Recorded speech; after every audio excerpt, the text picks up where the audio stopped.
If you're afraid to take your child to the grocery store or to a restaurant or anywhere else in public for fear that they're going to misbehave and embarrass you, this video is for you. By the end of this video, you will have a real plan so that you can take your children anywhere in public and you won't have to worry about that. I'm also going to tell you about a mom who learned these things and then she never had to worry about going to the grocery store or a restaurant again.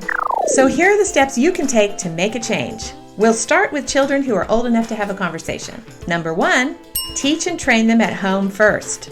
Before you take them out into public spaces, take a few minutes to tell them what you expect to happen under those circumstances. This means sit down with those children who are old enough, say 3 years old and older, and have a conversation about what your expectations will be when they are at the store, when they're at a restaurant, when they're at any other public place.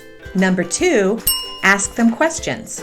Make this teaching time a discussion by asking questions and allowing them to talk about different scenarios with you. For example, ask them what they think they should do when they first sit down to a restaurant, or what should they do if they want an item in the store that they see, or what should they do if they feel tired or they feel hungry in the store or at a restaurant. Talk through these things so that later you'll be able to refer to your discussion when those scenarios come up. Number 3, set the rules. Here are 3 simple rules you can teach them that they can memorize. 1, think of others ahead of yourself. 2, never demand your way. 3, do not draw attention to yourself. These rules are simple, they're to the point, and they're easily memorized. Just go over them just before you leave as a reminder. Number 4, role play. Now this can be really fun. You want to sit down with them and pretend you're in a restaurant and the waiter comes and asks for your order. Talk to them about how they're supposed to behave. Talk to them about the fact that they need to keep their bottom in the seat the whole time that you are there. Remind them about rule number 1, think of others ahead of yourself. Tell them to think about the other people in the restaurant. Are they going to want to hear loud noises from your table? No, they're not. And making loud noises or being disruptive is going to draw attention to yourself. Rule number 3. Do the same thing about visiting the store. Pretend you're visiting the store. Talk to them about how they're supposed to keep their bottom in the seat if they're in the cart. They're not supposed to get up and do that. They're not supposed to run around the store. They're supposed to hold on to the side of the cart or whatever it is to stay near you. Talk through these things and then role play them together, and that can be really fun. Number 5, set consequences. I think it's important to keep these role play sessions fun and the teaching time positive, but that doesn't mean you don't want them to know what's going to happen if they don't comply with the instructions you've given them and they don't follow the plan. For example, consequences for misbehavior at the store could result in a change of plans, and the way that you might present that is something like, after we go to the store today, I planned to go to the park, and I'd really like to be able to do that, but it will really depend on my energy level.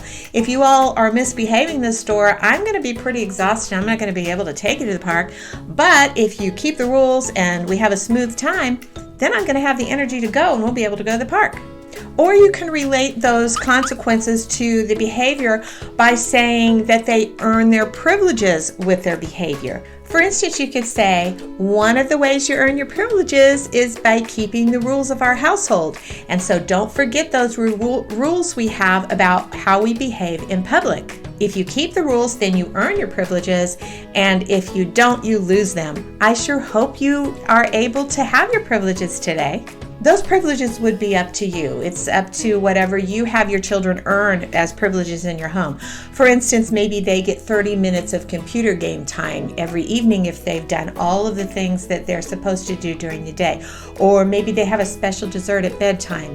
Or maybe they have an opportunity to go to their friend's house and play for a while, or whatever the case may be. Whatever things that you have in your home that they are able to earn as privileges, you can connect those to the way that they're going to behave in public and whether they keep those rules or not. So just have a real short discussion with them right before you leave to remind them of that. And then if you forget, if you've forgotten before you go out and you just got in the car and you did it, then if you start to see them misbehave, just have that conversation real quick and give them that warning. Just give them the opportunity to remember what they're supposed to be doing. Number 6, be well rested. I do not believe being tired or hungry is an excuse for bad behavior, but I also think that it's wise to be sure that you are well rested and your children are well rested before you go out in public. One of the reasons is because when you have little children with you out in public, it is more exhausting, even if they're well behaved, because there's just more things to do and you have more responsibilities. So you want to make sure that they're well rested, so they're in the frame of mind to do what they should, and that you are, so you aren't so easily frustrated. Number 7, do not allow tantrums. Tantrums are the reason that most parents think they have to leave the store or a restaurant. This is a major problem for parents who have toddlers who have not been taught that tantrums will not be allowed and they will not be tolerated. We have all seen a small child throwing a tantrum in the store, and their parent is frustrated and trying to hurry to get through with their shopping before they're just completely lose it. If this is you, you can change this. There was a mom who had a young son who had real behavior problems in the store and in the restaurant, and she had several children, and she just really didn't know what to do. And when she learned this method that I'm going to tell you about next, she could go to the restaurant or the store, and all she had to do was place her hand up, give a little look, a gesture, and her child stopped behaving that way and did not go into a tantrum. She did it by teaching and training him that tantrums would not be allowed, and she did this at home by using the CTM method. If you don't know what that is, click on the screen now to see the video that gives you step-by-step instructions about the CTM method. Then enjoy going out in public and not worrying and having that hassle of your children misbehaving. Don't forget to subscribe. Parents, if you're struggling, something needs to change, and you can do this. Thanks for watching, and I'll see you next week.